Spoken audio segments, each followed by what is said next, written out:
Vsem lep pozdrav.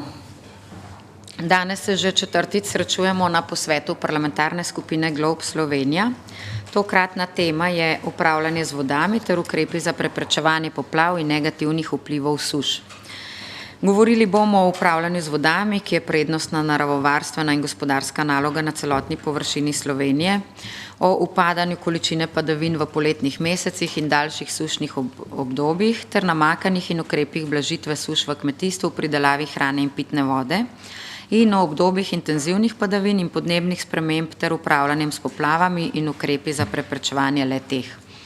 Zahvaljujem se vsem, ki ste se odzvali našemu povabilu in vas lepo pozdravljam, predstavnike Ministrstva za kmetijstvo in okolje in vseh ostalih iz drugih inštitucij, ki vas bomo spoznali v nadaljevanju.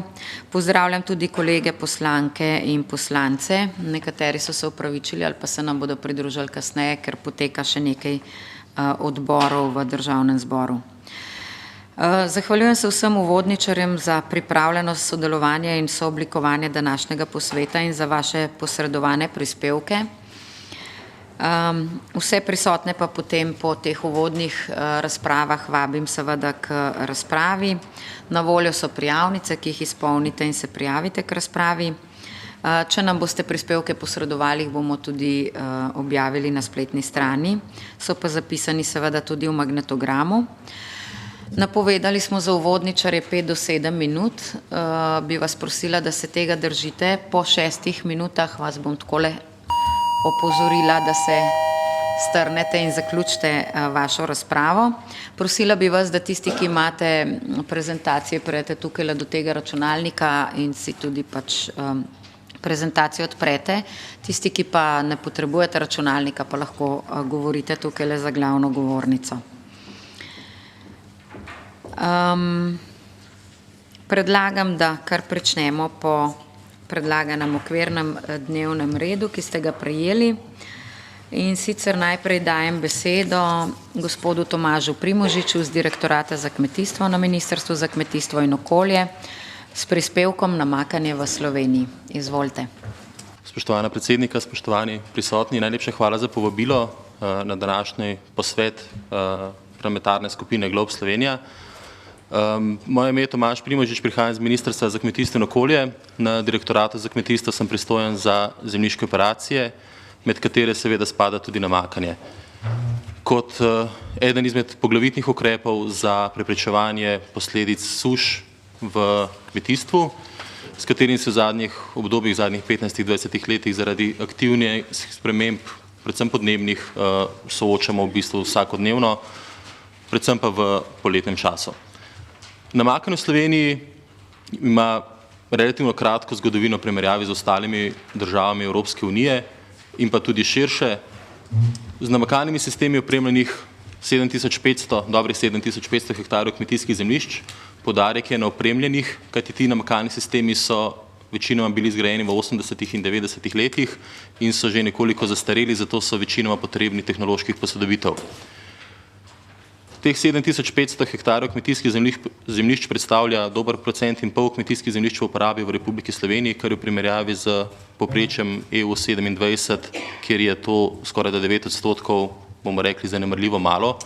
Zato je aktivna kmetijska politika deluje tudi na področju zemljiških operacij s poudarkom na namakanju. Prvi namakalni sistemi so imeli podlago v nacionalnem programu namakanja, ki je bil sprejet v letih 93 in 94. Tam je bilo opredeljenih nekaj prioritetnih območij, predvsem Dravsko-Ptujsko polje in pa Vipavska dolina. In opredeljenih je bilo okrog 60 000 hektarjev kmetijskih zemljišč, kjer bi bilo smiselno izvesti namakalne sisteme. Temu je sledila strategija namakanja v letu 1994, ki je pa predvidevala prioritetno območje na okrog 12 000 hektarjev kmetijskih zemljišč in pa ustanovljene so bile tudi prve namakalne regije. V okviru Slovenian Irrigation Projecta v letu 1998 so bile potem tudi fazno opredeljena prioritetna območja in v okviru prve faze je bilo opredeljenih 3600 hektarjev in znotraj teh 8 regij so bila do danes realizirane določeni projekti, predvsem na območju Vipavske doline in pa na območju Dravskega polja. Trenutni zakon o kmetijskih zemljiščih, ki predstavlja pravno podlago za izvajanje namakanja, opredeljuje velike in male namakalne sisteme, ki predvsem razlika temelji predvsem na številu uporabnikov.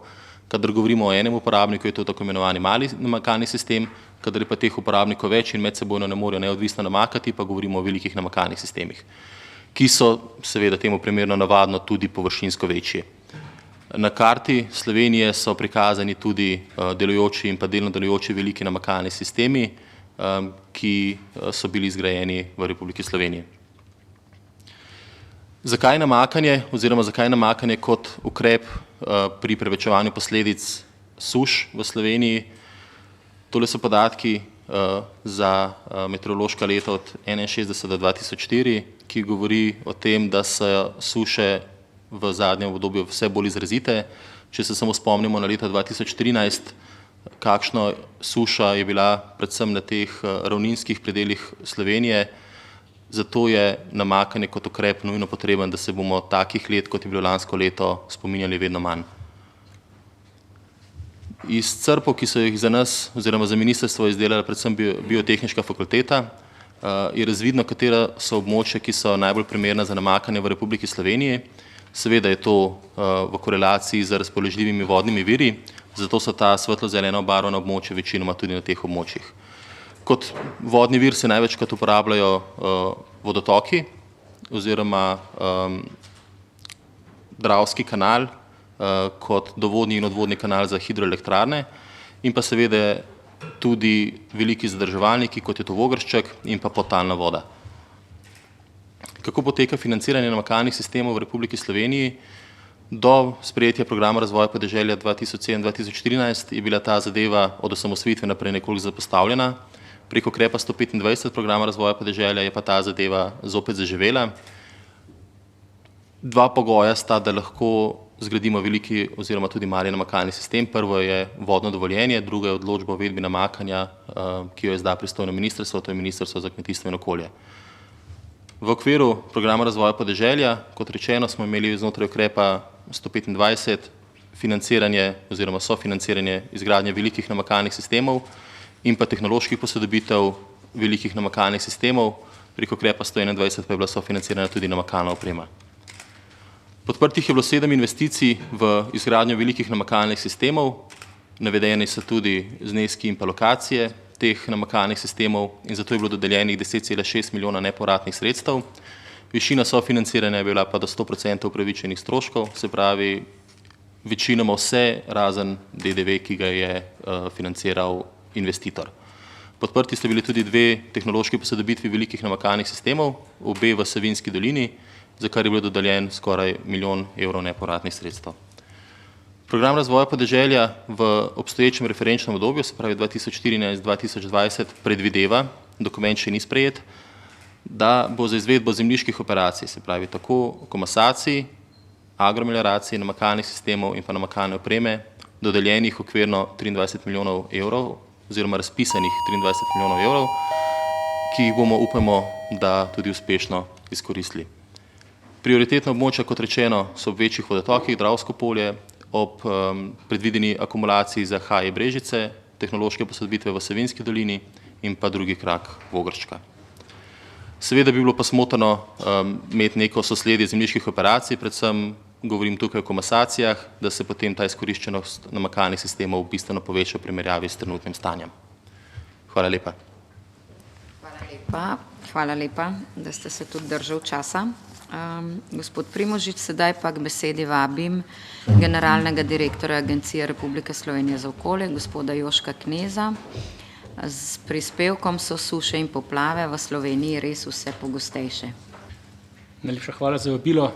V zadnjih časih se je zelo pojavilo ponovno vprašanje skeptikov, ali se v Sloveniji oziroma v svetu res spreminja podnebje oziroma ali so v našem primeru suše in poplave res vse pogostejše.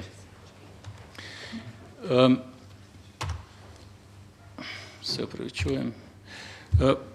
Že na prvem slajdu vidimo pojavljanje večjih poplav v Sloveniji. Vidite, od leta 1920 do 2014 13 velikih poplav v zadnjih 35 letih, 6 večjih poplav v zadnjih 8 letih. Spodaj so fotografije z leta 90, iz Železnikov 2007, iz dravskih poplav izpred 2 let. V Železnikih 2007 škoda 180 milijonov evrov, Kostanjevca, Ljubljana 2010 škoda 250 milijonov evrov, v obeh primerih tudi človeške žrtve. Novembra 2012 ocenjena škoda 373 milijonov evrov, februarja 2014 žled, sicer v večji meri delno tudi poplave, ocenjena škoda 430 milijonov evrov. Ko pogledamo, kakšna je statistika na ravni svetovnih razmer, vidimo, kako se povečuje število naravnih nesreč. Na rdečem grafu se vidi število javljenih, število nesreč v drugem, z modro pa, kakšna je bila škoda v teh naravnih nesrečah in seveda iz obeh grafov sledi, kako naraščajo te pojavi. Iz spodnjega večjega grafa je pa razvidno, da se poplave od vseh naravnih nesreč najbolj naraščajo, se pravi število poplav. V Sloveniji, ko pogledamo statistiko, kakšen je delež posameznih nesreč, vidimo, da je največji prispevek škode ravno zaradi poplav, približno 40%, na drugem mestu so vremenske neprilike in zraven praktično na tretjem oziroma praktično takoj za drugim mestom tudi suša z 20%. Če pogledamo, kaj se pravzaprav v Sloveniji dogaja zadnje čase, vidimo hidrogram vodomerne postaje na reki Vipavi v Mirnu. Vidite, da smo imeli leta 2012 večino leta zelo sušne razmere. Imeli smo eno največjih hidroloških suš sploh, rekordne vrednosti po večini vodomernih postaj v Sloveniji, kar se tiče tudi podzemnih voda, kar se tiče zalog podzemne vode. Istega leta smo prišli na koncu leta do enih največjih poplav sploh. Se pravi, kar naenkrat smo prišli iz izredne suše v poplavno območje in potem je sledila zelo mokra zima. Lani aprila v tem času smo se ubadali z izredno visoko talno vodo v Prekmurju, kjer je prišlo do poplav zaradi previsoke vode. Samo 4 mesece zatem, avgusta, smo se ubadali z eno največjih suš v Sloveniji. Tole smo že videli, še enkrat ponavljam, število suš v zadnjih letih se zelo povečuje, z rdečo barvo so izrazite suše, tiste, ki so preko celo države, oranžne tiste, ki so regionalne in vidimo pravzaprav, da se večje suše so zgoščene ravno v zadnjem obdobju. Če gledamo, kakšna je vodna bilanca tal v dolgoletnem nizu, v 30-letnem nizu od 70 do 2000 ali pa 90 do 2012 vidimo, kako se stanje vodne bilance v Sloveniji slabša in kako je vse več te rdeče barve, lahko tudi vidite v srednji Sloveniji, kako je vse bolj negativna vodna bilanca in primanjkljaj vode. Na Agenciji za okolje izdajamo vsake 10 dni vodno-bilančni bilten za pomoč kmetijstvu. Če pogledamo trende, vidimo, da so pravzaprav trendi letne količine vode v površinskih vodah se zmanjšujejo, vidimo, da so obdobja, ko imamo 30-dnevni minimalni pretok, tudi vse daljša in na katerokoli spremljivko, ki bom zdaj pokazal, bomo pravzaprav videli enako.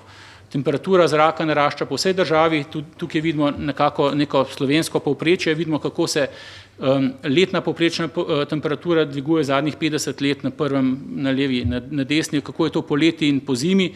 Vidite, da je predvsem poleti izrazito povečanje povprečne temperature zraka. Padavinski režim se spreminja, to je še posebej zanimivo, se pravi, vse več imamo padavin jeseni, vse manj spomladi, kot smo bili še včasih vajeni, še jaz se spomnim v šoli, so nas učili v aprilskem deževju in podobne zadeve, kar je danes že eksotika. Vpliv podnebnih sprememb, na primer, se kaže tudi na številu dni z ledom na Bohinjskem jezeru, v zadnjih 100 letih iz 60 na pod 40 dni. Povprečno trajanje snežne odeje, skupna višina novo zapadlega snega na 3 naših postajah merilnih, Ratečah, Planini, pod Golico in Knežkih ravneh, povsod značilen trend upadanja. Letne višine morja, če pogledamo, rdeča črta je povprečje, vijolična drseča povprečje, v zadnjih letih izrazito naraščanje gladine Jadranskega morja. Srednje letne temperature zraka v Portorožu in tudi morja, oboje enako, na spodnjem delu vidite temperature zraka, izrazit trend naraščanja temperature in isto enako z temperaturo morja. Ena izmed ključnih nalog Agencije za okolje je predvsem izdajanje opozoril pred poplavami. V zadnjih letih smo, lahko rečem, te naše sisteme zelo izpopolnili in smo vse bolj aktivni na tem področju, ravno zaradi razmer, v katerih smo se znašli. Poleg tega na Agenciji za okolje tudi izvajamo en zelo velik kohezijski projekt, s katerim poskušamo dobiti boljše informacije in prejšnje informacije o stanju voda. Postavljamo 281 novih merilnih postaj, nov meteorološki radar v zahodni Sloveniji, nove računske modele in podobne zadeve, vse skupaj vredno preko 32 milijonov evrov. Zaključki, kar sem želel povedati v tem kratkem času. Podnebje se spreminja, vse več ekstremnih vremenskih in hidroloških dogodkov, vse več takim dogodkom smo priča. Vse pogostejše in celovitejše poplave in suše so tudi v Sloveniji. Prilagajanje, blaženje podnebnih sprememb je v resnici največji globalni izziv tega stoletja. In tudi v Sloveniji seveda dejansko mora biti naša prioriteta zmanjševanje ogroženosti zaradi poplav in tudi zmanjševanje ranljivosti zaradi suš. Najlepša hvala.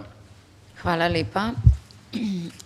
Sedaj k besedi vabim gospodarjo Stanič Racman, prav tako z Ministrstva za kmetijstvo in okolje, s prispevkom načrt upravljanja voda in raba vode.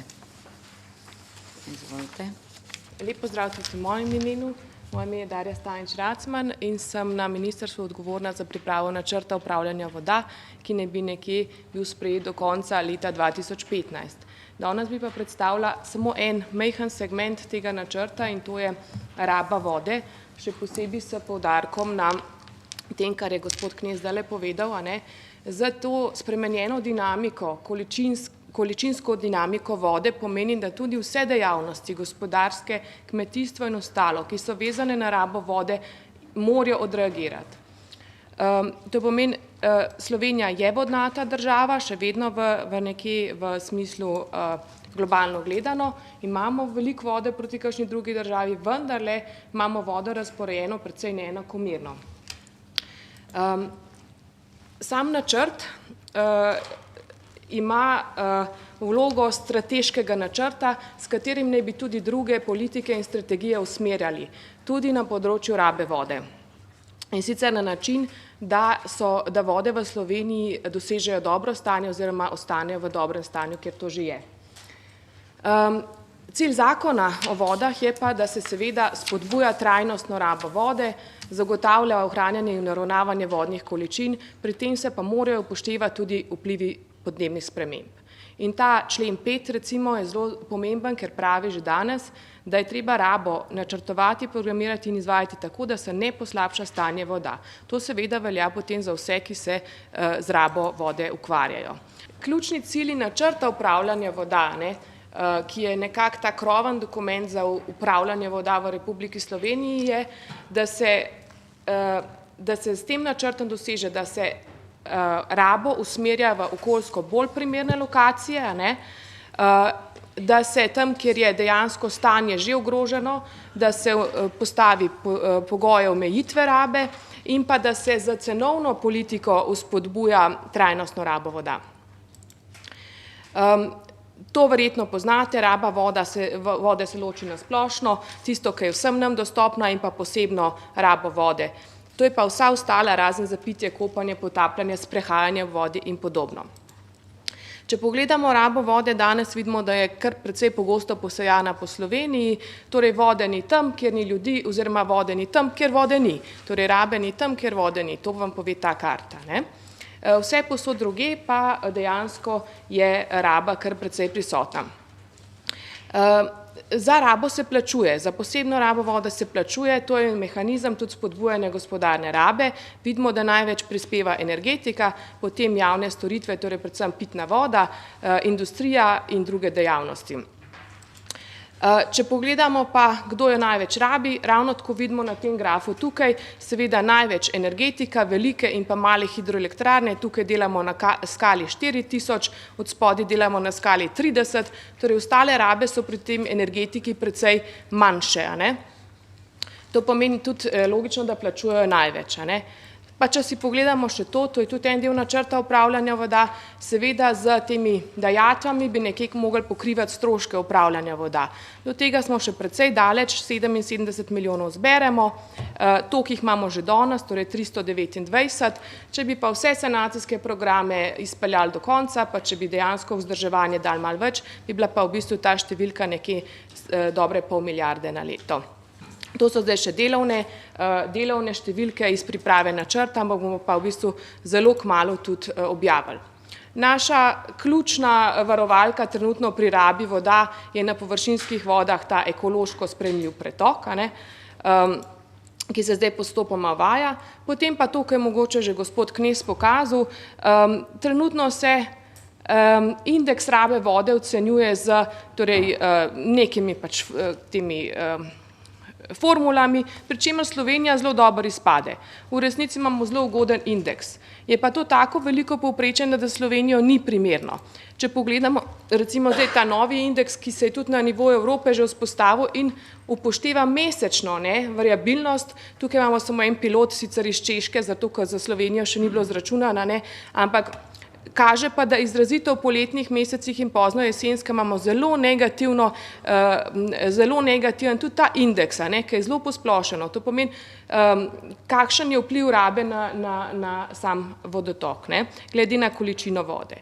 S tem indeksom tudi v Sloveniji, tem klasičnim, zelo posplošenim, izkazujemo, da seveda pri povratni dobi imamo problem tam, kjer so velike elektrarne in pa male elektrarne v tem višinskem delu. Že danes ti indeksi to kažejo. Zdaj pa, če bi samo povedali, kaj bomo v tem načrtu upravljanja voda naredili, nekje bi v prvi fazi pogledali, koliko je razpoložljive vode, to za podzemne vode metodologija obstaja, za površinske šele pripravljamo, potem bi pogledali, kako je za rabo pitne vode, ker je to vendarle tista raba, ki ima nekak prednost in po ustavi in po zakonu o vodah pred vsemi ostalimi rabami, potem se bi pa šele z drugimi rabami ukvarjali. Torej za pitno vodo je zgodba sorazmerno enostavna metodološko. Vprašamo, ali je na nekem območju dovolj vode za vodooskrbo. Če je odgovor da, potem se vprašamo, ali tudi v prihodnje je ta enak scenarij. Če je odgovor da, potem smo na varnem. Če v prihodnje v bistvu, ali v prihodnje ne bo, ali pa že danes nimamo nekih rezervnih vodnih virov, potem je v bistvu problem. Če obstajajo rezervni viri, potem smo spet na varni strani, je pa treba te rezervne vire dejansko zaščititi na nek način. Torej ne samo tiste, kar se danes rabi, ampak tudi tiste, ki se pokaže, da bi se potencialno v prihodnosti rabili za pitno vodo. Če pa tudi teh nimamo, je treba dejansko študijami pogledati, ali je kje še voda dostopna v bližini, tako da se lahko ekonomsko upravičeno tudi izkorišča. Tukaj pa v določenih primerih, tudi že v Sloveniji, kažemo vododeficitarnost.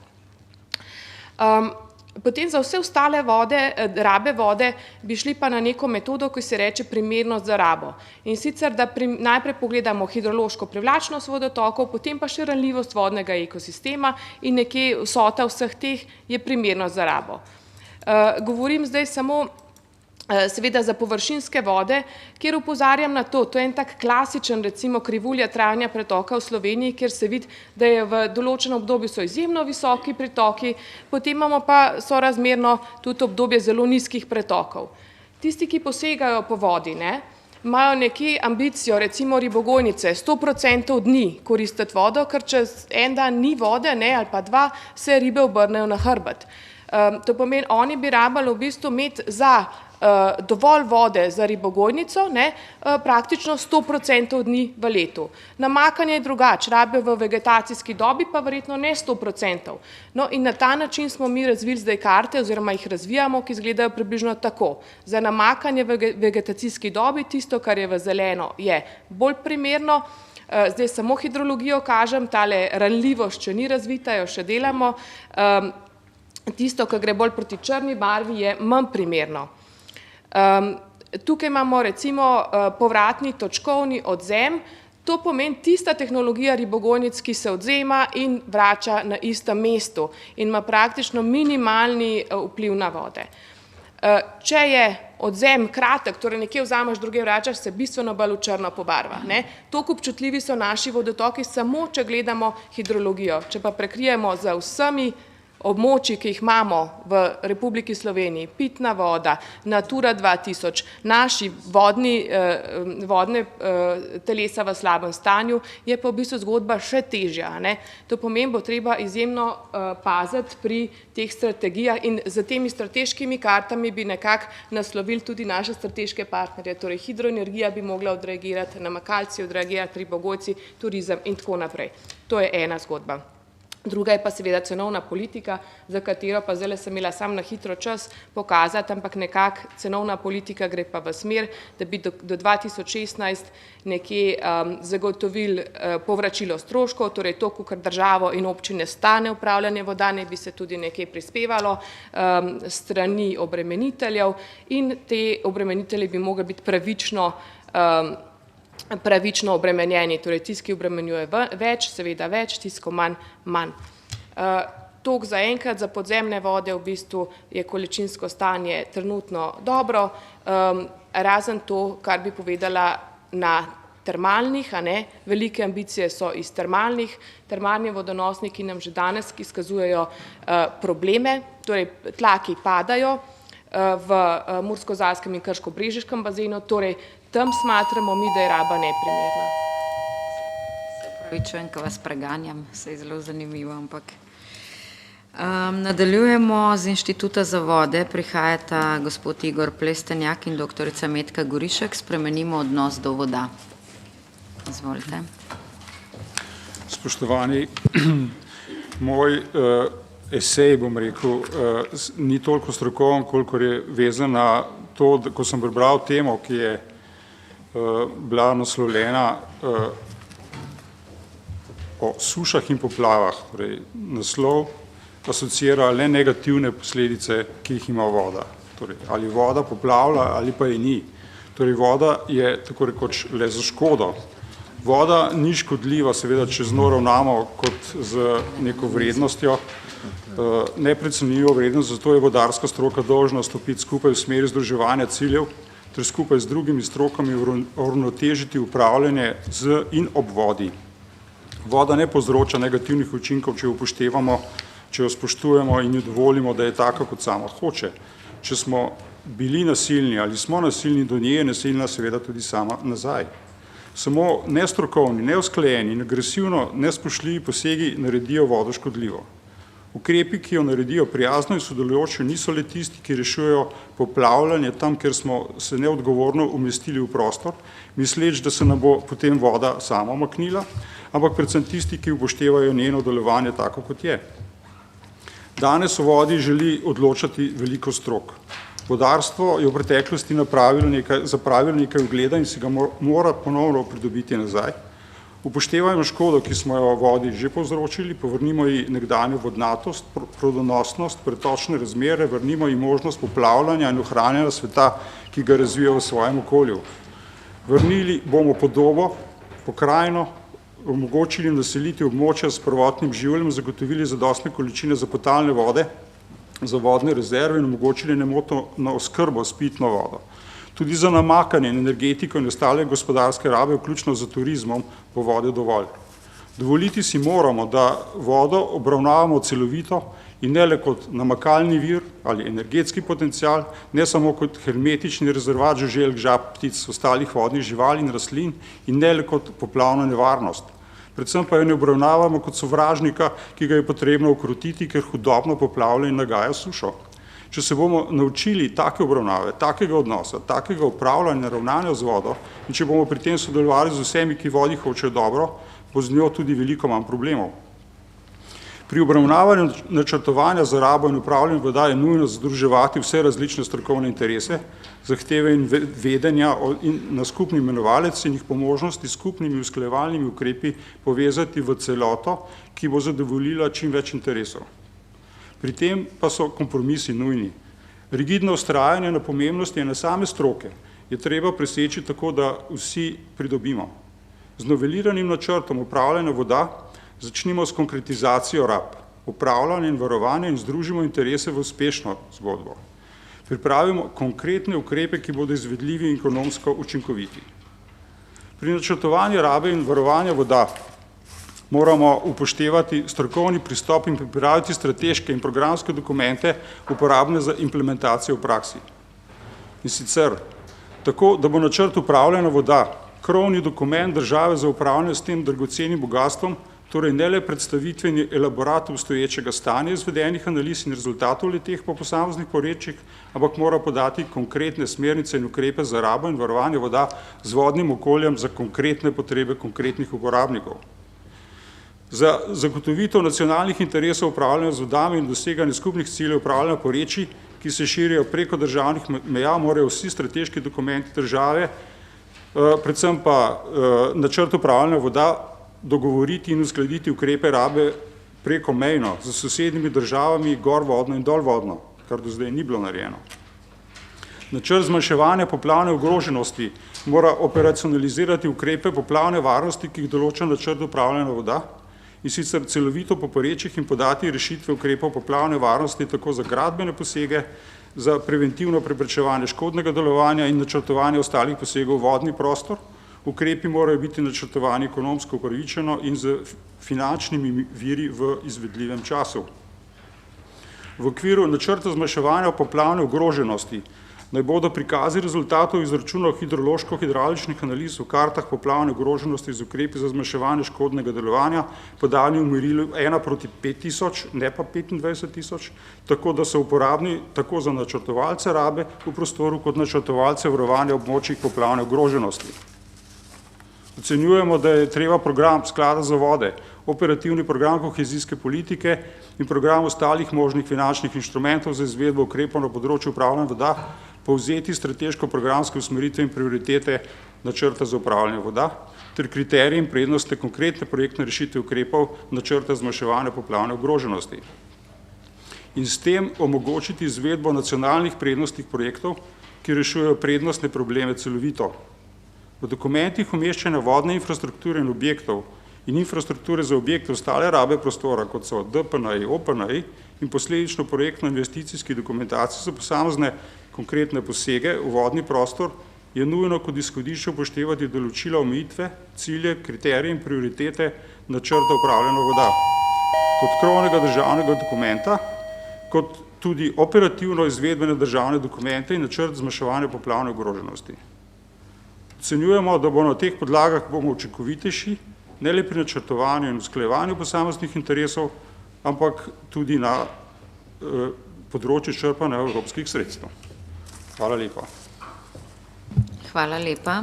Sedaj k besedi vabim predstavnika oziroma vodjo oddelka za gozdno-gospodarsko načrtovanje, gospoda Dragana Matjašiča z naslovom Hidrološka funkcija gozdov v območnih načrtih 2011 do 2020. Izvolite. Hvala lepa za vabilo, lep pozdrav vsem. Moj prispevek se bo omejil na hidrološko funkcijo v območnih načrtih 2011-2020.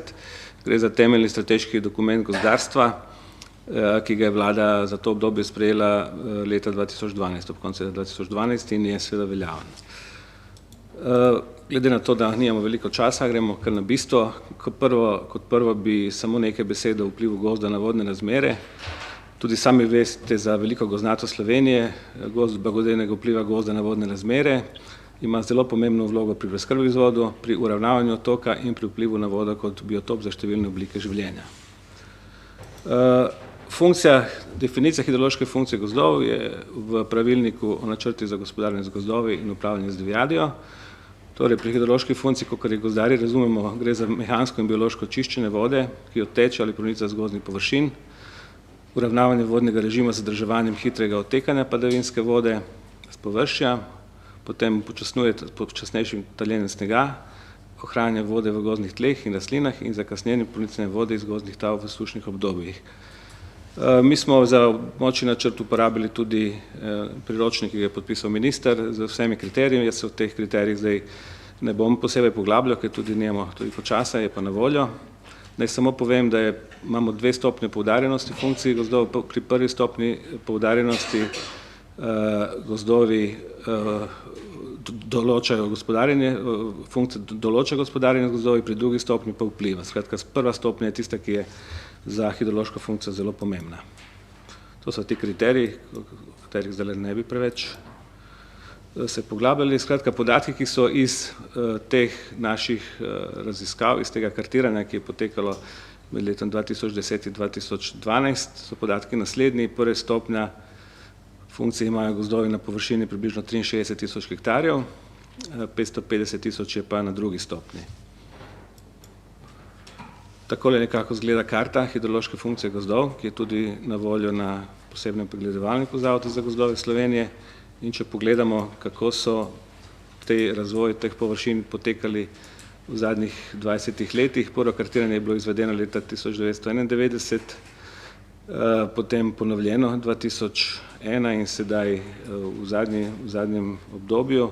Vidimo, da se je površina prve stopnje povečala približno za 2-krat, tukaj gre seveda tudi za metodološke spremembe, ampak vsekakor za pridobljene nove strokovne podlage tudi strani ostalih uporabnikov prostora, vodarjev in tako naprej. Nekaj podatkov, mogoče samo bi izpostavil podatek o lastništvu. 80% gozdov s prvo stopnjo hidrološke funkcije je v zasebni lasti. Pomembno je pa tudi, da so 60% vseh izvirov se nahaja po naši oceni v območju gozdov. Tisto, na kaj bi še posebej opozoril, in ker se bom mogoče malo dlje časa ustavil, so pa usmeritve za gospodarjenje za prvo stopnjo. Glede na to, da gre pri območnem načrtu za strateški dokument, je to temelj tudi za vse ostale načrte za gospodarjenje in tisto, kar se gozdar na terenu pri samem delu, če se mora upoštevati. Se pravi, te usmeritve bi bile naslednje. Na ožjih vodozbirnih območjih upoštevamo režim varovanja, ki je določen v odlokih o zaščiti vodozbirnega območja. Potem je potrebno zagotavljati stalno pokrovnost gozdne vegetacije, kar je delno tudi zagotovljeno že samo dikcijo zakona o gozdovih, ki prepoveduje goloseke že od leta 1947, ampak kljub temu tudi zaradi gradacije lubadarjev je to zelo pomembna usmeritev. Potem veliko površinske oplodne seče in direktne premene, se pravi spremembe umetne vegetacije, umetnih smrekovih gozdov v naravnejše tukaj niso dovoljene oziroma jih je treba izpeljati postopno. Najprimernejši so malo površinsko raznomerne in prebiralne zgradbe sestojev. Glede na to, da gre za strateški dokument, ki se kot rečeno prenaša v druge načrte za gospodarjenje z gozdovi, se pravi gozdno-gojitvene načrte, jih je potrebno tudi njihove te gozdno-gojitvene cilje posebej prilagoditi. V obrečnih pasovih imajo prednost drevesne vrste z globokim in močnim koreninskim sistemom, kot so jelša, beli gaber, plemeniti listovci in bukev, to smo že zelo eksaktni. In izdelavo lesa in spravilo opravljamo v suhem vremenu, po možnosti v zimskem času, ko so tla zmrznjena. V gozdovih, skratka s prvo stopnjo poudarjenosti, velja tudi, da gozdne prometnice ne gradimo v neposredni bližini izvirov, jam in brezen. V najožjem strogem varstvenem pasu je prepovedan vsak poseg v prostor ter opravljanje kakršnekoli dejavnosti razen rednega vzdrževanja objektov namenjenih za vodno infrastrukturo. Kot rečeno, podatki, ki smo jih obnovili, grafični podatki in tudi atributni, ki smo jih pridobili zdaj pri izdelavi območnega načrta, so tudi javno dostopni na pregledovalniku. Naslov lahko vidite tukaj gor. Pregledovalnik je še v testni fazi, ampak podatki, ki so gor, so seveda veljavni in so jih lahko tudi vsi, ki to želijo, uporabljajo in pregledujejo. Nastal je na podlagi enega projekta Silvamed, ki je zavod pridobil od leta 2010-2013. Pomembno pa je to, da se ta projekt ukvarja z plačili za okoljske storitve v gozdu in gozdnem prostoru in med temi storitvami je bila tudi pomembna je bila tudi voda. V projektu se pač posebej izpostavi vpliv gozdov na kvaliteto pitne vode, na vpliv gozdov na erozijo, ohranitev mokrišč ter uravnavanje gozdov na uravnavanje količin na kakovost pitne vode. Poudariti moram, da so izkušnje, ki smo jih izmenjali med Francijo, Italijo, Španijo, bile zelo pomembne in da je to pot, s katero lahko gradimo iščemo nove poti. Pa še en projekt moramo omeniti, to je pa projekt Vetman, tukaj je vodilni partner Zavod za varstvo narave, kjer se pa ukvarjamo predvsem z mokrišči in njihovim ohranjanjem. Skratka, vemo, da so mokrišča tudi del gozdnega prostora in njihova ogroženost je seveda pomembna tema tako v Sloveniji kot tudi v širše. Za konec samo ena slika aktualna, skratka te največje naravne katastrofe, ki je prizadela Slovenijo v bistvu v zadnjih 40 letih, to že lahko z gotovostjo povemo, in poskušali smo prikriti tudi območja hidrološke funkcije prve stopnje z najbolj poškodovanimi gozdovi in smo ugotovili, da je ta površina tistih gozdov, ki se prikrivajo okrog 6000 hektarjev. To se pravi, tudi te podatkovne baze, ki jih imamo, omogočajo hitro in učinkovito usmerjanje na tiste področja, ki so najbolj potrebna obnove zaradi žledov. Hvala za pozornost. Hvala lepa. Sedaj pa k besedi vabim direktorja Kmetijsko-gozdarske zbornice Slovenije, gospoda Branka Ravnika, z naslovom Prispevka, voda in pridelava hrane. Hvala lepa, lep pozdrav tudi v mojem imenu vsem skupaj. Torej tisto, s čimer, na kar želim opozoriti, je seveda, da dogodki, ki pomenijo neugodne razmere za dostop rastlin do vode, so tisto, s čimer se moramo ukvarjati, ko se pogovarjamo o kmetijstvu, o pridelavi hrane v povezavi z vodo. Najpogostejši dogodki so seveda suša, moča, poplava, toča, pozeba, v zadnjem času občasno tudi žled, seveda v letošnjem letu manj na področju kmetijstva.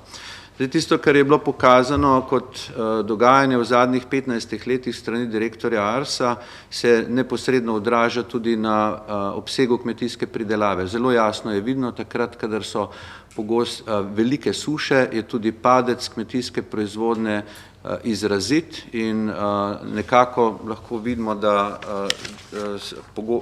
velike suše sovpadajo tudi z izdatnim padcem obsega kmetijske pridelave, predvsem na področju rastlinske pridelave. Zato je seveda, ko govorimo o posameznih tveganjih, verjetno najpomembnejše vprašanje obvladovanja oziroma soočenja s sušo. V tem delu je prav gotovo tisto, na kar se je potrebno najbolj osredotočiti, predvsem evidentiranje teh najbolj prizadetih območjih, gre za zbiranje natančnejših podatkov o tleh. Mislim, da je izredno pomembna naloga izdelava scenarijev tveganja glede na trende do leta 2050. Investicije, ki pomenijo prilagoditev na take razmere, so seveda dolgoročna aktivnost, ki zahteva velik obseg sredstev in dokaj zanesljivi scenariji so dobra podlaga za to, da pride do pravih odločitev. Jasno je potrebno vklopiti vse mehanizme raziskav, prenosa znanja, inovacij, ključnih ukrepov namakanje. Tisto, s čimer smo se zdaj v zadnjem času največ ukvarjali, je rejonizacija kmetijske pridelave, se pravi ugotoviti, kje so tista območja, ki so najbolj prizadeta zaradi suše in zanje izdelati tehnološke ukrepe, ki v takih pogojih pomenijo neko tehnologijo, ki pomeni prilagoditev na zmanjšan obseg vode. Ne smemo zanemariti tudi mehanizmov zavarovanja kmetijske pridelave. Upamo, da se bo tudi na področju suše zgodba začela intenzivneje odvijati. Ključno vprašanje, seveda, ko govorimo o namakanju v povezavi s sušo, je kako s čim manj vode do večjih učinkov. Kar nekaj je bilo narejenega v preteklem obdobju, imamo raziskave, na zbornici imamo strokovnjake, ki se ukvarjajo posebej s pospeševanjem namakanja, tehnologijo približujemo kmetom, zakonodaja se posodablja, investicijske podpore so zagotovljene, zatika se na določenih področjih, že prej omenjeno, kje je strani vodarjev, kje so prioritete in pravzaprav QS je eden od pomembnih vprašanj, ko govorimo o površinskih vodah in seveda o umeščanju v prostor in ključnem vprašanju, ali znamo najti prava razmerja glede prioritet, ker bo tudi eno ključnih vprašanj pri kreiranju novega načrta upravljanja z vodami. To prosojnico sem dal samo zaradi tega, da se pokaže, da v Sloveniji delež porabe vode za namakanje je ta trenutek 1% od vse porabe vode.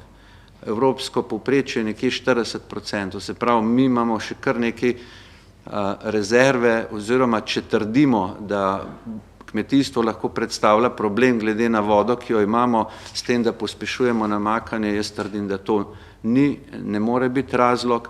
Od teh 1%, polovica od teh 2,2 milijona, kolikor se porabi za namakanje, je iz zbiralnikov, se pravi iz zajezitev in ne iz površinskih voda. In zanimivo je,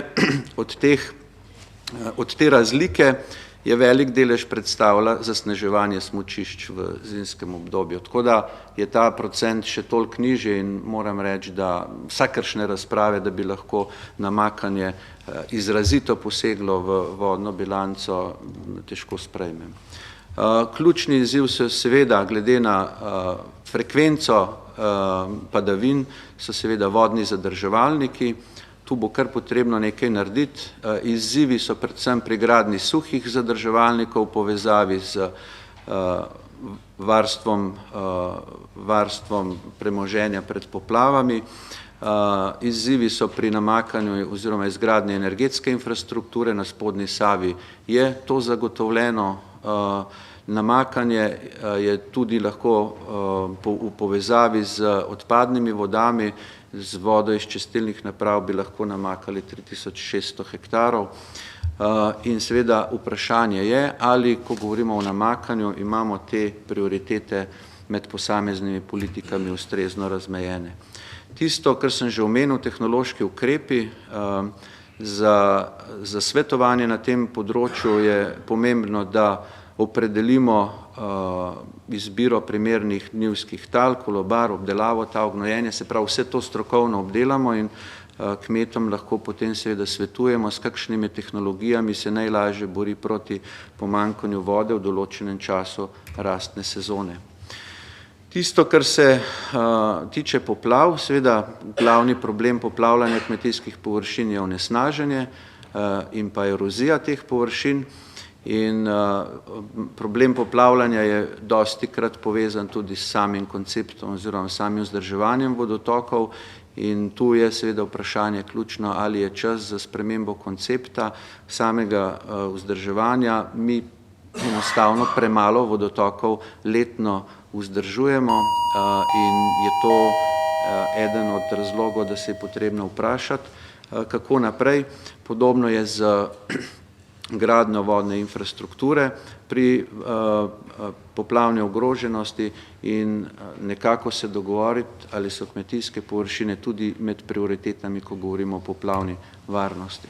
No, kar se toče tiče, stvari intenzivno potekajo, izgradnja protitočnih mrež v sadjarstvu je izjemno intenzivna, s takim tempom mislim, da bomo v naslednjih 15-20 letih dohiteli preostale države, predvsem v področju sadjarstva. Ko gre za vprašanje drugih kultur, je ključno zavarovanje kmetijske pridelave. Enkrat bi bilo pa dobro tudi doreči, kaj je z letalsko obrambo pred točo.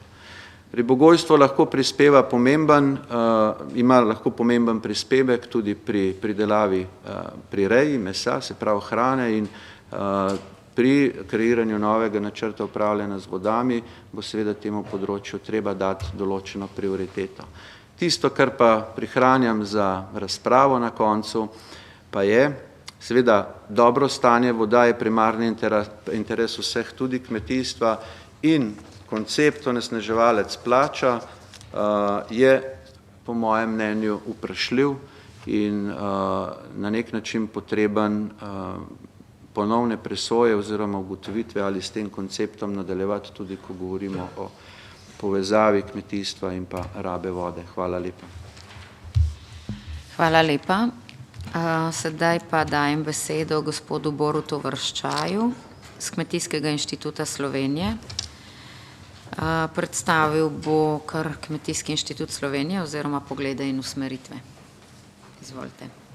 Hvala lepa za vabilo in hvala za priložnost, da predstavljam poglede in usmeritve Kmetijskega inštituta, ki zadevajo današnji tematiki. Torej, usmeritve seveda naše poslanstvo je prehranska varnost, kakovost, trajnostna raba naravnih virov, varovanje okolja in seveda tudi varovanje ustvarjanje kakovostne krajine, ker je pač kmetijstvo multifunkcionalno.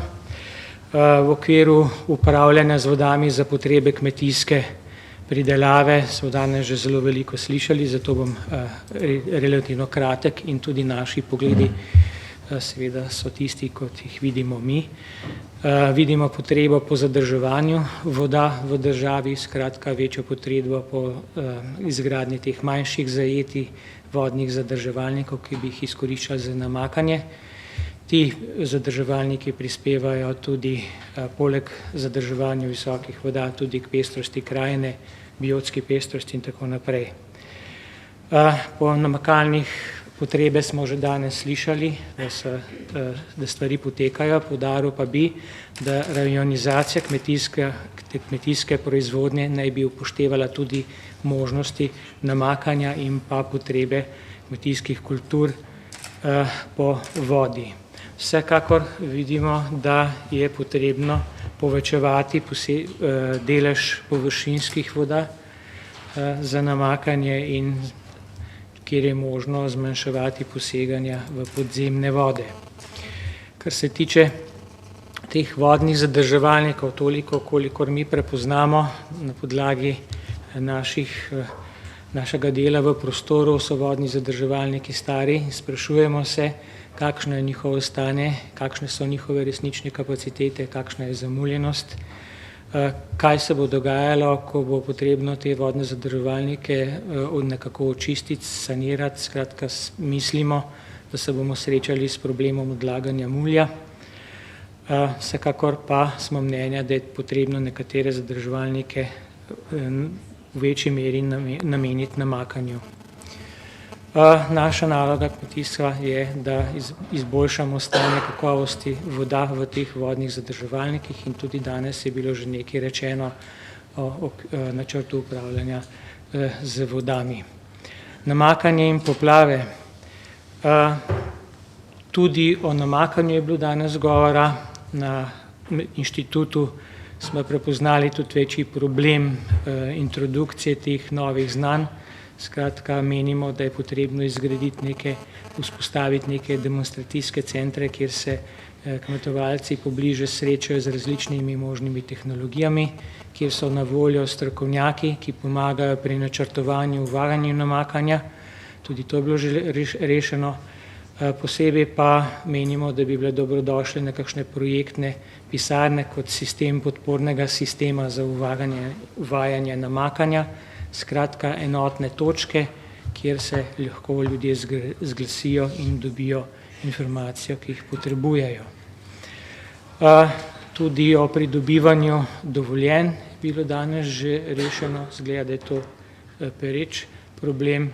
Skratka, skrajšati bi bilo potrebno postopke in jih tudi poenostaviti. V preteklosti smo se srečevali s kar nekaj diskusijami zaradi gradnje vodnih zadrževalnikov na najboljših kmetijskih zemljiščih. Tukaj pogrešamo malce boljše usklajevanje s kmetijskim sektorjem.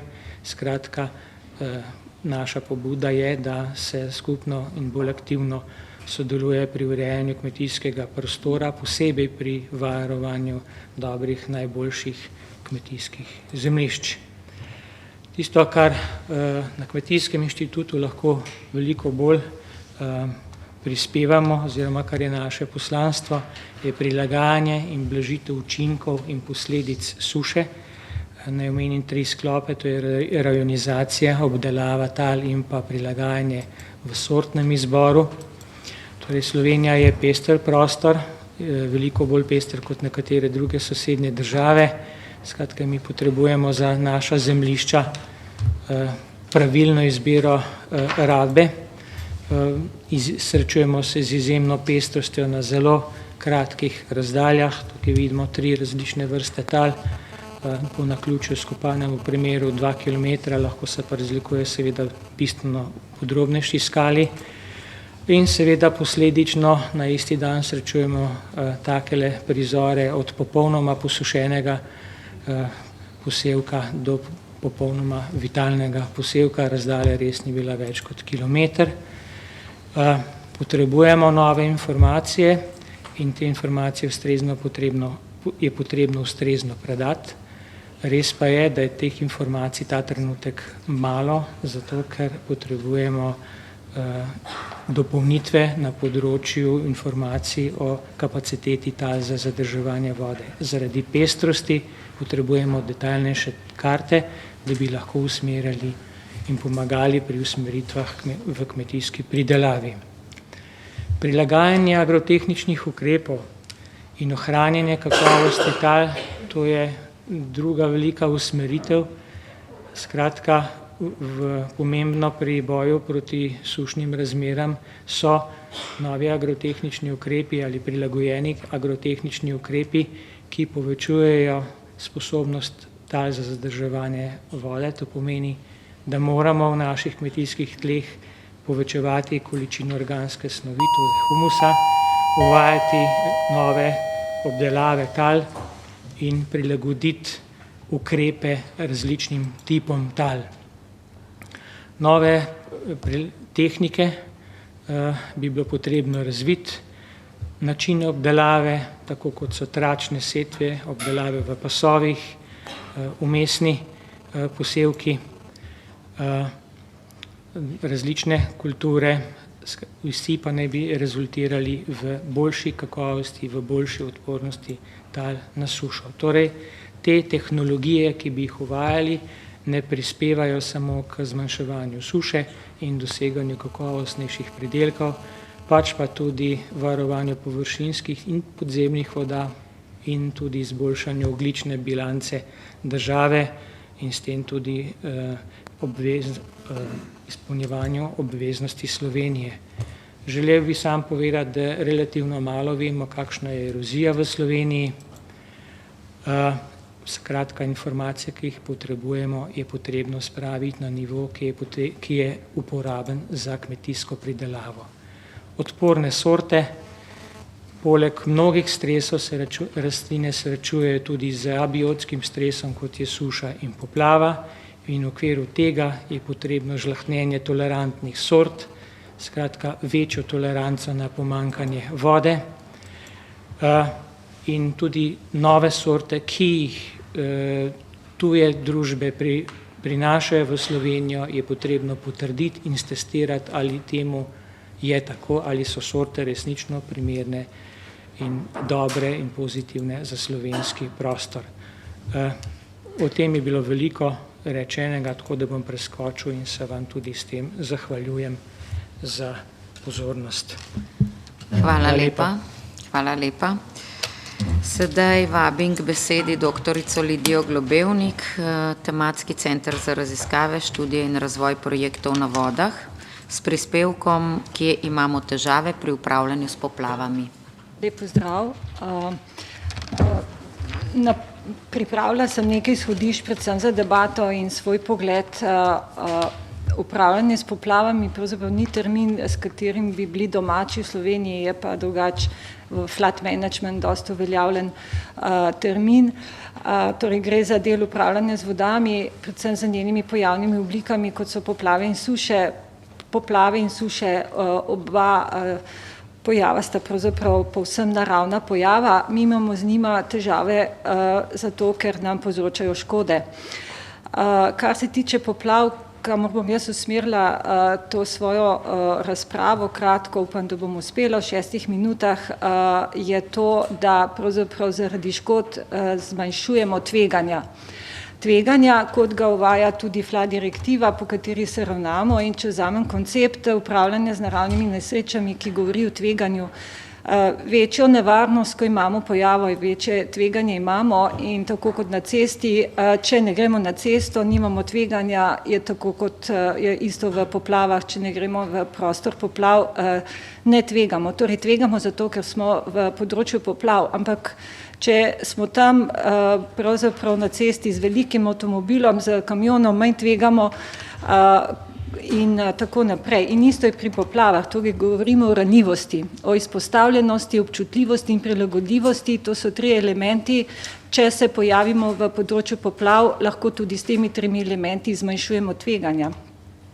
Torej, tveganje je nevarnost krat ranljivost. In zdaj bi prvo ugotovitev podala, prvo dejstvo. Doktrina zmanjševanja tveganj zaradi poplav v Evropi je ves čas pravzaprav osredotočena na odpravljanje nevarnosti poplav. To pomeni, da smo v zadnjih 60 letih ne samo v Sloveniji, tudi v Evropi gradili akumulacije, povečevali pretočnosti strug, jih čistili, poglabljali, izravnavali in gradili nasipe. In drugo dejstvo, ki iz tega izhaja, je, da ker smo odpravljali poplave, vsaj na nekaterih območjih, zgradili smo več kot 30 zadrževalnikov, 40% vodotokov zregulirali, smo seveda to območje lahko naselili, pozidali in pravzaprav pozidali tudi tam, kjer naj bi v prihodnosti poplave odpravili, kot je to Ljubljana Vič, in s tem smo prišli do prve težave. Spremenili smo hidrološki vodni krog. Šla bom hitro naprej, kaj se dogaja. Komentirala bom kasneje, gremo do druge težave. Poplave še vedno niso odpravljene. Nevarnost je sicer seveda manjša, vendar vseeno zaradi nerednega vzdrževanja objektov na teh vodah z vsemi temi akumulacijami in regulacijami se pravzaprav nam nevarnost povečuje in ob istih padavinah, to je bil tisti graf prej, imamo višje konice in zato tudi hitre vtoke in zato tudi večje poplave. V bistvu živimo v lažni poplavni varnosti in za leta iz leto se nam seveda povečujejo. Zdaj pridemo pa do tretje težave, o katerih pravzaprav veliko govorimo. Za spreminjanjem podnebnih vzorcev se te težave še povečujejo. Torej in spet nevarnost poplav se nam povečuje. Torej ne samo to, da jih mi sami povečujemo za svojimi intervencijami, tudi zaradi sprememb vzorcev ali povzročenih s strani človeka ali drugače, spet nevarnost je večja, žal je večja. Torej, četrta težava, ki jo jaz vidim, ki je pa mogoče stvar debate, pa je to, da mi še vedno živimo v pričakovanjih in pričakovanja ljudi so, da moramo poplave odpravljati. In to je tudi prisotno v našem političnem diskursu, ravno kar smo sprejeli uredbo o poplavni varnosti jugozahodnega dela Ljubljane. Torej, peta težava je pa ta, da pravzaprav še ne razmišljamo dovolj o ranljivosti, kako tveganja, s katerimi pravzaprav mi zmanjšujemo naše škode, ne usmerjamo v aktivnosti ranljivosti, da se ne pogovarjamo o izpostavljenosti, o občutljivosti in prilagodljivosti. In v zaključek, torej to je pa naša šesta težava, da ustvarjalcem politikom oblikovanje in udejanjenje teh dolgoročnih rešitev, težav upravljanja s tveganji zaradi poplav, torej upravljanja z vodami, ni zanimivo pravzaprav, saj so uspehi vidni šele v nekaj desetletjih oziroma so procesi spreminjanja hidrološkega vodnega kroga taki, ki ne pritegnejo naše pozornosti. Rekla sem, da bom komentirala tiste slikce prej, žal so šle prehitro naprej, ker nimamo niti časa. Ampak kaj smo mi naredili? Mi smo, če bi v naravnem okolju odteklo pri istih padavinah, 40% teh padavinih danes odteče recimo 70, oziroma v pronica v tla toliko manj. Mi vodo izgubljamo zaradi naših intervencij z kanalizacijo in z urbanizacijo, tako, če poenostavljeno povem. Enako je tudi z javnostjo, ki pa seveda spet pričakuje od države zaščito pred nevarnostjo in ne razmišlja sama zase, kaj lahko stori za tistimi 3 elementi, izpostavljenost, občutljivost in odpornost.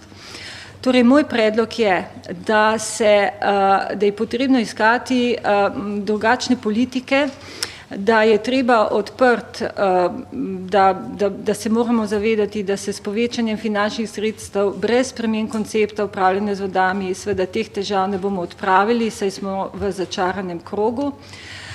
In da so pravzaprav te težave naša priložnost. Torej, predlagam, da osvojimo nov koncept, da predvsem delamo, da na tem, da zmanjšujemo tveganja, za tem, da zmanjšujemo našo ranljivost, za kar pa je treba odpreti javni prostor za pogovor in oblikovanje konsenza. Torej, kako spreminjati našo izpostavljenost, kot sem rekla, občutljivost in odpornost, ne pa odpravljati poplavne nevarnosti, ker nam te očitno povzročajo težave. Hvala lepa. Hvala lepa. Sedaj dajem besedo profesorju dr. Mihaelu Jožefu Tomanu z Biotehniške fakultete. Ekološke osnove trajnostnega razvoja na primeru varstva in urejanja vodnih ekosistemov. Ena od osnovnih misli, s katero bi začel in mislim, da je lahko zelo primerna, je ta, da na vodi čoln plava ali pa potone. To se pravi, voda prinaša življenje in pa prinaša tudi smrt. In mislim, da je tema, o kateri danes govorimo, predvsem tema, ki se sprašuje o tem, da iščemo skupne rešitve za vodna okolja, predvsem z vidika človeka, torej družbe, z tistega vidika, kaj pravzaprav sami potrebujemo in kaj pričakujemo od voda. Seveda, osnoven koncept je težnja po upravljanju. Ali je to naše trenutno upravljanje z vodnim bogastvom primerno ali ne, se bojim, da smo kar precej daleč od tistega, kar si pravzaprav želimo in kar bo v prihodnje prinašalo rezultate. Namreč že pri pojmu trajnostnega razvoja, pa če želite tudi upravljanja na način trajnostnega razvoja, je toliko odgovorov, kolikor je poslušalcev. Kajti sprav s to besedo se najlažje da manipulirati in tudi na področju upravljanja z vodami je to pravzaprav skoraj da že pravilo. Rad bi upozoril, da z ekološkega vidika seveda je govorjenje o trajnostnem razvoju zgolj in samo sociološka kategorija. Nikakor pa ne ekološka kategorija. Kajti tisto, kar mi prav razumevamo in kar so naša izhodišča tudi za razumevanje rabe vode in pa obrambo, kot smo danes slišali pred vodami, ki so lahko nevarne, gre za trajnostni razvoj družbe kot take. Če parafraziram enega od prisotnih tukaj, bi lahko tudi rekel, da pravzaprav nekega upravljanja z vodami ta hip niti nimamo dorečenega in tudi tisto, kar se pričakuje od načrtov upravljanja z vodami, ne vem, če bo v osnovi upoštevalo argumente predvsem in pa znanja različnih strok, ki posegajo v vode, morda tudi zaradi tega, ker imamo zelo različne izhodišča, kaj sploh pod temi pojmi razumemo. Seveda, sam kot ekolog, pa smo zdaj tudi ljudje tukaj, ki ne vemo, kaj je ekologija, ker jo mešamo z varstvom okolja, tudi na najvišji ravni, je seveda pojem vode zelo različen, da o pojmu vodnih ekosistemov sploh ne govorim. In ko se pogovarjamo, imamo že iz tega vidika popolnoma drugačen pristop, kaj je potrebno narediti. In ko sem zelo vesel, da smo tudi danes to misel slišali, da smo pravzaprav na videz neko bogata vodnata dežela, na videz. Količinsko zanesljivo še, se pa bojim, da z vidika kakovosti ekosistemov, pa tudi prihodnosti v smislu kvalitete podtalnih vod, ki so za Slovenijo osnova za pitne vode, pa že dolgo ne več. In to je tudi lahko eno zelo pomembno izhodišče in z ozirom na to, da bo danes že do sedaj je bil venček zelo različnih pogledov, kaj si pod tem naslovom razumemo, Mislim, da bi bilo v prihodnje, če se bo nadaljevala te razprave, predvsem treba zelo jasno definirati temo. Ali bodo zdaj to akumulacije, ali bodo poplave, ali jo zadrževalniki, ali bo neko urejanje v smislu trajnostnega razvoja družbe. Vsekakor pa bo treba k temu pridodati še nekaj, to pa je tisto, kar smo se na državnem nivoju zavezali, da bomo sledili direktivam Evropske unije na področju, kar bom čisto na koncu en slajd pokazal, tistega, kar je bilo tudi omenjeno, dobrega ekološkega stanja. In sem zelo vesel, da od, da rečem, državnih inštitucij, zdaj vendarle ta poudarek, dobro ekološko stanje, je tudi osnova za vse tisto, kar tukaj govorimo. Morda se vam bo zdelo smešno, zakaj ta slajd tule, ampak sam sem se intenzivno ukvarjal s to problematiko in ta slajd pravzaprav, ki govori o neki zgodbi, ki tudi nas poučuje, namreč gre za koncept razmišljanja, koliko vode imamo in kaj lahko z njo počnemo. In govori o konceptu inženirskega pristopa k temu, ki zanesljivo ni pravilen. In posledice pri nas najbrž ne bodo dezertifikacija, o kateri govorimo že zaradi tega, ker se zaradi vremenskih klimatskih sprememb dogajajo suše, se pa seveda kot prvo vprašam, ker bi kolega Ravnik zagotovo vedel, da je stepsko okolje, ki je značilno za Slovenijo, drugačno rastišče, kot je pa južnoameriško naravno rastišče koruze, je seveda potem vprašanje, v katero smer bodo naši pogledi šli. Torej, ali vemo, kakšne so posledice odvzemov vode in ne nazadnje, kakšne bodo posledice zadrževanja vode. Primerov v severovzhodni Sloveniji imamo dovolj, da smo v strahu, da bodo ekološke posledice zadrževanja vode lahko bistveno hujše, kot pa koristi od zadrževanja za namene preprečevanja suš. Z vodo, ki jo mi zadržujemo, ustvarjamo zelo nevarne vodne ekosisteme ali pa, če hočete, vodna telesa, pa o tem lahko govorim dolgo časa. Torej, za tisto, kar jaz razmišljam, so ključni podatki za oblikovanje prioritet upravljanja z vodami, tisto, kar imamo. Lastno zakonodajo, za katero smo se zavezali, in seveda je zakonodaja osnovnega upravljanja z vodnimi telesi.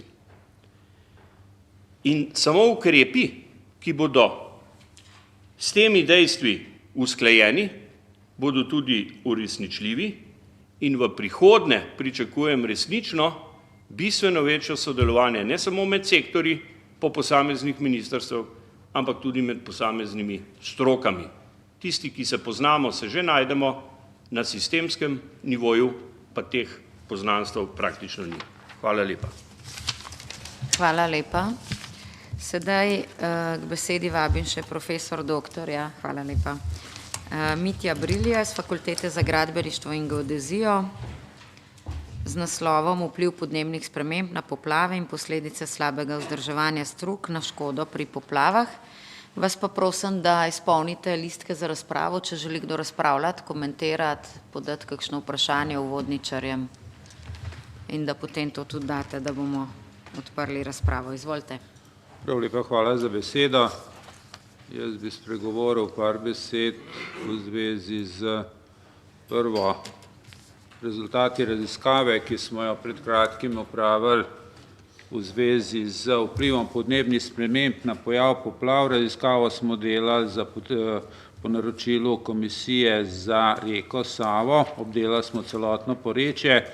Tukaj so rezultati, ki se nanašajo na Slovenijo in kažejo recimo, da bojo poplave, ki so danes, imajo neko 100-letno povratno dobo, čez 100 let recimo imele manj kot 10-letno povratno dobo.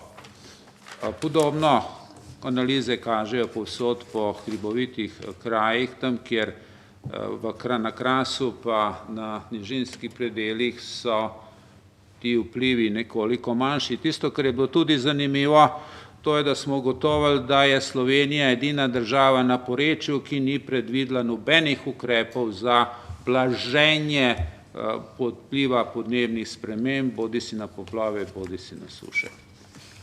Drugo, bi vam pokazal rezultate, ki smo jih analiz smrtnih žrtev zaradi poplav po posameznih letih in obdobjih. Analizirali smo vsako žrtev, zanimali so, kje so vzroki, trendi in tako naprej. To, kar je zanimivo, je, da imamo eno dolgo obdobje med letom 54 in 90, ko praktično nismo poznali smrtnih žrtev zaradi poplav. V najhujšem dogodku, ki smo ga imeli v prejšnjem stoletju, leta 90, smo imeli samo 2 smrtni žrtvi, po tistem pa na nek način se njihovo število krepko povečuje. In tisto, kar je še posebej zanimivo, da smo ugotovili podoben trend kot drugje po razvitih državah, da vse več ljudi nastrada v vozilih, s katerim se zapeljejo v vodo in pozabijo, da bo njihovo vozilo v neki globini vode pol metra ali podobno postalo plovilo, da ga bo voda odnesla in jasno bojo pač postale žrtve v vodni ujmi. Nadalje, če pogledamo trende in procese, ki jih imamo v naših strugah, pazite, po osamosvojitvi leta 90 smo se mi odločili, da bomo podprli kurativo in zanemarjali preventivo, predvsem preventivo vzdrževanja vodotokov, ki naj bi bili ekološko bolj primerni z puščanjem zarasti, kar prvih 10 letih ni dalo kakšnih posebnih posledic, samo pač drevje v 20 letih zrase in so nam struge že krepko zaraščene. Kaj bo bodoče, je vprašanje, ali bomo pustili te procese in se bojo nadaljevali z neko naravno erozijo, recimo, tako da leta 2100, ko bojo obstoječe struge pač zaraščene in zaplavljene, bo reka poiskala nove. Kakšno naselje pa stavba bo postala kolateralna škoda, večji prostor se bo zamočviril in tako naprej. Imeli bomo bolj ekološko, trajnostno urejen pa usmerjen prostor, kaj bomo pa po njemu počeli, je pa zdaj stvar, kaj nam bo reka dovolila in kaj se bo z njo dogajalo. Da ne bi kdo mislil, da smo daleč od te situacije, tlele je lep presek reke, kjer vidimo že z desne strani tule za lepo zaraščen otok, drevo je že v strugi, in pri prvem večjem dogodku lahko pričakujemo, da bo ta struga, a bo reka se presmerila svoj tok kam drugam. To, kar predlagamo in to, kar je recimo odbor IHP-ja z UNESCO Slovenije se odločil, da promovira v bodoče, je predvsem akcija več prostora za vode.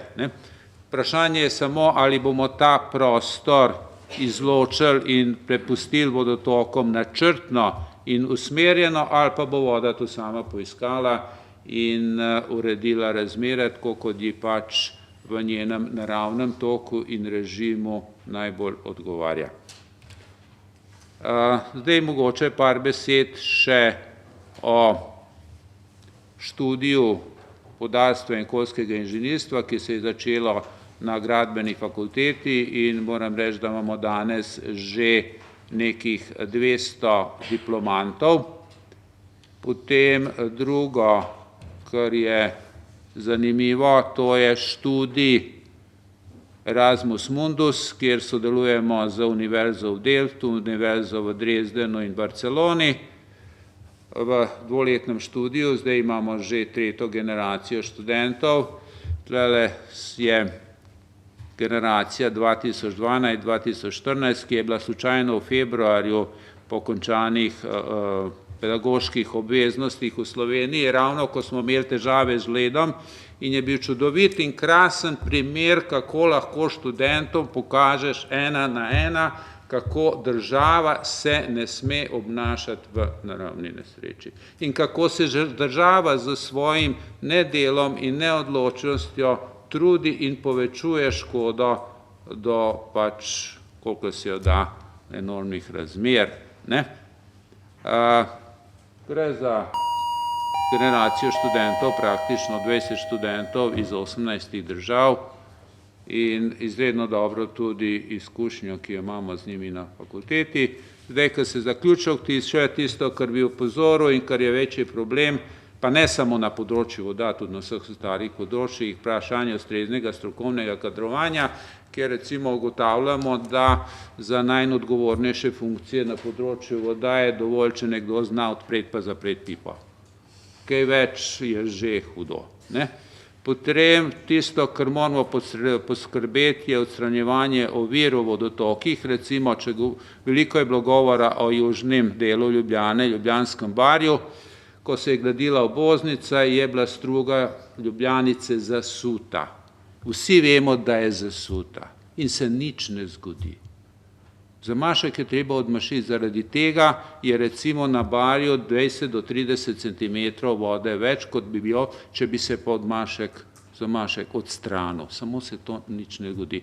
Pa po drugi strani, kar tudi ugotavljamo, imamo ogromno težav pri poplavah zaradi neustrezno dimenziranih mostov.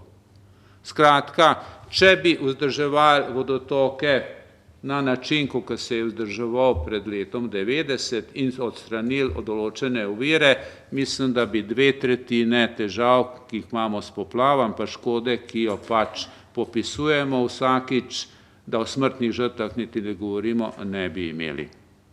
Nadalje, tisto, kar je problem v vodarstvu, je vprašanje sistemske korupcije, ki jo imamo z koncesionarstvom, tako kot je organizirano. Pazite, v samoupravni sistemu, kot smo ga imeli, je zadeva še koliko toliko imela nek smisel, samo danes, ko je koncesionar privat podjetje in združuje tudi funkcije nadzora in pa planiranja, ki sta dejansko osnova neke urejene države, tak sistem ne funkcionira. In drugo je vprašanje celovitega in dolgoročnega upravljanja z vodami, namreč težave, ki jih imamo danes, v parih letih ne bomo rešili.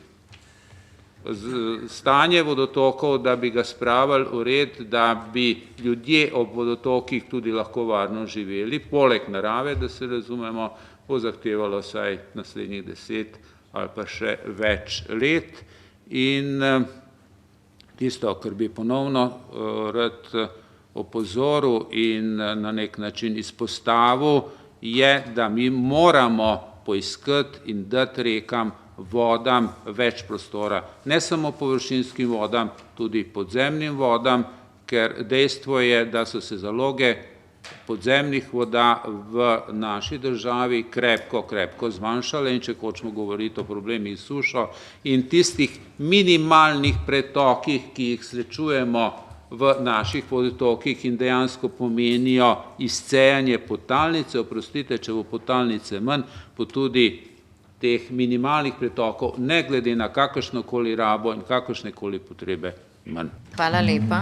Sedaj imam že eno prijavo, gospod Jože Papeš iz Hidrotehnika. Naslov teme strategija prilagajanja na podnebne spremembe pri obvladovanju naravnih nesreč na območju Alp. Izvolite. Lep pozdrav v mojem imenu. Jaz bom probal res na kratko predstaviti nekaj poudarkov iz priporočila delovne skupine v v okviru Alpske konvencije za naravne nesreče. Osnova ideja je, da pač na alpskem prostoru so zelo podobni problemi, se pravi, logično bi lahko bilo, da si zelo primerno izmenjati izkušnje In ena izmed, tukaj je bilo že večkrat poudarjeno, praktično v vseh državah podpisnicah imajo zelo podobne probleme, kot smo jih tudi mi danes ugotavljamo, da se nam nevarnost povečuje, škoda, razpoložljivost prostora zmanjšuje, vsi pa si želimo dolgoročno vzdrževati določeno stopnjo varnosti. Dogovor in ena splošen konsens je, da rešitev je dejansko v tem celostnem obvladovanju ogroženosti, ki ni zgolj gola fraza, ampak je dejansko pomen izkoristiti vse možnosti, ki jih imamo na razpolago. Se pravi, na področju pripravljenosti odziva, potem vzpostavljanje stanja obnove, se pravi civilna zaščita, preventiva. In ta koncept se tudi zaradi posledic podnebnih sprememb ne bo in ni se bistveno spremenil. Sam bolj dosledno bi mogli te stvari izpolnjevati.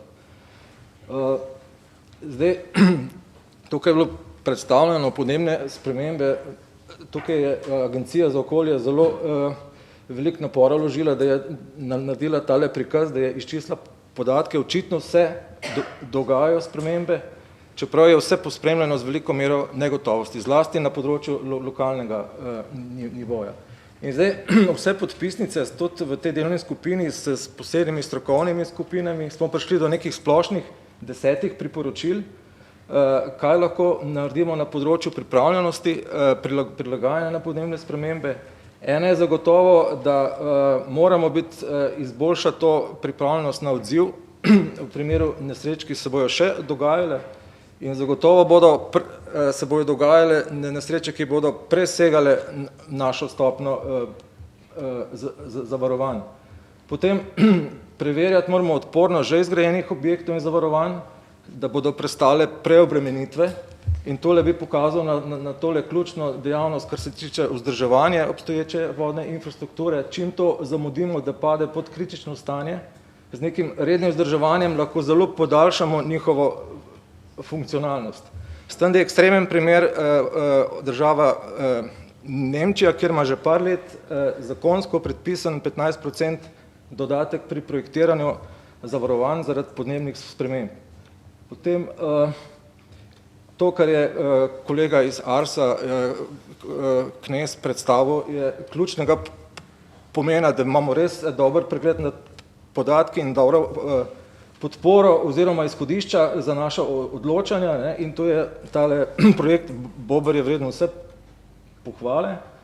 Potem nova tveganja se soočamo, mi mogoče tega toliko ne opazimo v sosednjih državah, ki imajo ledenike, je pa to praktično grozljivo.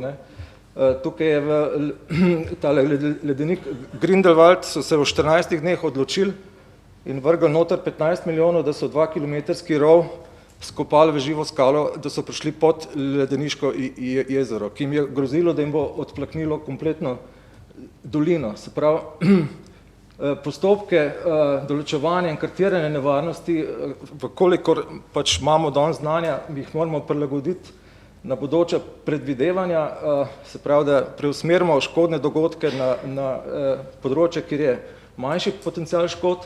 Se pravi, to je ta koordinacija med prostorskim načrtovanjem in obvladovanjem naravnih nesreč. Tudi v Švici se že dogaja, sicer je bil zgodovinski primer, da so preselili 10 objektov. Potem večje vzpostavljanje to kulture ogroženosti in informiranje o zaveščenosti ljudi, da poznajo, kaj se da narediti, kaj se dogaja in predvsem kako se oni sami lahko zaščitijo. Se pravi, tukaj primer iz Avstrije, ko so razdelili vsem ogroženim osebam posebne napotke in strokovne službe jih podpirajo, da se v čim večji meri sami pripravijo.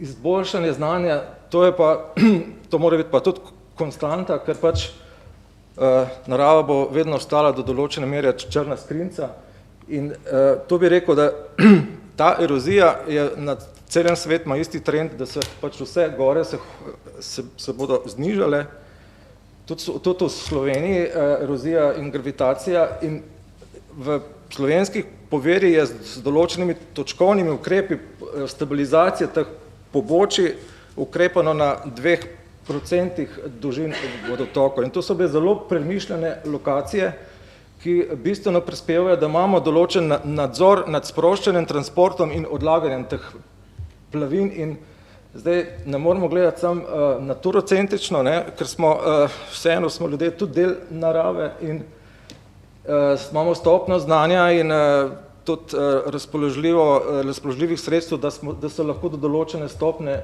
zavarujemo. In pa poudaril bi potencial gozdov, ki lahko zelo pripomorejo k zmanjšanju obstoječih nevarnosti. Tukaj je Zavod za gozdove zadnje čase dela velike korake v to smer, ko naše varovalne in zaščitne gozdove se pospešuje usmerjeno gospodarjenje z njimi. Zaključil bi, da se to vložek v preventivo vsekakor splača, ne samo zaradi večje kvalitete življenja, konkurenčne prednosti Slovenije, tudi vse postopki, ki jih peljemo v tej smeri, podpora strokovnjakom, podjetjem, ki se s tem ukvarjajo, vseeno je ta vložek večkraten in tako da to je bolj, če je dobil kakšno spodbudo za naprej, upam, da je v redu, to je kratko. Pa tale mogoče bi še rekel, prejšnji teden sem bil v Gradcu, ki je vrgel zdaj 70 milijonov v zaščito mesta v zadnjih 5 letih in uvodni govor je imel župan, ki je bil čist siv in je rekel, lejte, siv sem zaradi tega, ker zgradili so 9 zadrževalnikov okoli Gradca in to je bil konsens in komunikacija na najširši ravni, da smo prepričali ljudi o smiselnosti določenih ukrepov in zdaj, ali je to je splošen konsens, da so določeni procesi, ki jih ne moreš, ki so tukaj hitri in tukaj nevarni, da samo z nekimi ukrepi umika, ki je pokrito z načrtom civilne zaščite, ne moreš prepustiti in je smiselno ukrepati na določen preventivni način, se pravi tudi z ukrepi, s protipoplavnimi ukrepi, ki jih pa pač potem moraš vzdrževati, tega se pa moraš zavedati. Toliko z moje strani. Hvala lepa. Gospod Janvid Golob se je že javil, izvolite. Spoštovani gostje, me veseli, da ste se zbrali v okviru Glob v dvorani Državnega sveta in da v tem domu tudi civilne družbe, predvsem gradbeniki, ki ste se posvetili gospodarjenju z vodami in tudi biologi, pa verjetno tudi ostali profili najdete tukaj prostor za ustrezno razpravo. Čas me potegne nazaj 40 ali pa 45 let ob problematiko Blejskega jezera, ki je bilo nekako uvod v reševanje problemov in ko se je izkazalo, da morajo biti to izrazito interdisciplinaren problem. Po eni strani so ga kemiki analizirali, profesor Rejc ga je reševal z biološkimi vidiki, gradbeniki so napeljali noceri z Radovne, ki se je seveda utrgala in naredila en ozek pretok Radovne kar v rivoleti skozi Blejsko jezero, vendar pa je najbližje prišel temu en gospod doma iz Bleda, jaz mu ne vem več imena, Pirkovič, ki se je potapljal v jezero in reševal odtok iz Blejskega jezera. Odkud pa vi to znate? Ja, ruska fronta, nemška vojska. Možakar je tam se naučil, kako se potapljal v globine, mal je raztrgano nogo od mine, vendar je veliko znal iz tehničnih rešitev. Zdaj vidim, da sta tukaj ključna profila gradbenik pa biolog. Nekdaj smo bili kemiki ali pa kemijski tehnologi obvezen partner, kajti kemijska industrija je pošiljala v okolje, v vodotoke strahotno obremenitev. Vi se spomnite fenolita tja v 80-ih letih, ko je spustil odpadno vodo, pa so tisoči rib zaplavali hrbtno po Ljubljanci in je bilo vse belo. Isto je bilo s kolorjem. Isto je bilo v številnih tovarnah, ki so nekontrolirano spuščale odpadno vodo in tudi se spomnim mojih kolegov, sem rekel, kako pa delaš z odpadno vodo? Noč in dež rešta vse. In tako se je seveda v tistih časih to rešvalo, dokler niso prišli ustrezni predpisi, ki so kemijski del dovolj rešili, zato kemikov tlele več ne vidite. Ali so se fabrike zaprle, ali so se ekološke problematike rešile. Recimo vrhunc uspešnega reševanja je Krkina biološka čistilna naprava, Turn biologija, stolpna biologija, ki je obvezala, da tovarne rešijo svojo vodo znotraj tovarniških zidov. Potem se je rešila tudi vrsta problematik v čistilnih napravah, ki so dolg časa burile duhove, kako bojo zgrajene, in tukaj je tudi se kar dobro rešila kombinacija bioloških čistilnih naprav z gradbeno konstrukcijo in seveda s kemijsko analitiko in pristopom k sekundarnim efektom. Zdaj, v vašem partnerstvu se bo po mojem v prihodnosti pojavil tretji profil. Ne to kemik, biolog bo ostal, to je Toman njegova vest, ki je zdaj dobro povedal, da voda ni industrijski sistem ali pa inženirski sistem, ampak da je naravn biološki sistem, gradbeniki morajo to nujno servisirati, ampak pojavil se bo v vašem delu kot tretji profil klimatolog. Ker to je tisto, kar bo narekovalo vaše delo v prihodnosti, da dva ključna pojava, to je suša pa poplava, ustrezno servisiramo. Ob upoštevanju celotne biologije, profesor Briljava tudi, da voda rabi svoj prostor in za prihodna leta imate, spoštovani kolegi, dovolj dela.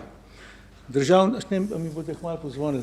Državni svet vam tukaj tudi nudi ustrezni prostor za nadaljevanje tovrstnih razprav, da se interdisciplinarnost v čim boljši meri poveže. Tako da jaz se za današnji dan nisem pripravil, vendar vidim, da je to zelo aktualna tema, interdisciplinarna in me nazaj potegne, takrat je bil gospod Toman, pa tudi jaz, če oba sva bila mlada, in je bil Bled, Blejsko jezero, eno tako turišče, kako ga rešiti. Hvala lepa. Hvala lepa. Zdaj sprašujem, če želi še kdo besedo, lahko tudi od uvodničarjev, če želite kaj dopolniti ali pa pokomentirati kakšen drug prispevek. Ne? Okolikor ne, se potem vsem lepo zahvaljujem, predvsem uvodničarjem res za zelo zanimive prispevke, ki odpirajo mnoga vprašanja. Zagotovo se bomo v okviru skupine Globs z njimi še ukvarjali, očitno se bomo pa morali tudi kot država. Tako da hvala lepa za danes, za udeležbo in vsem želim še lep dan naprej.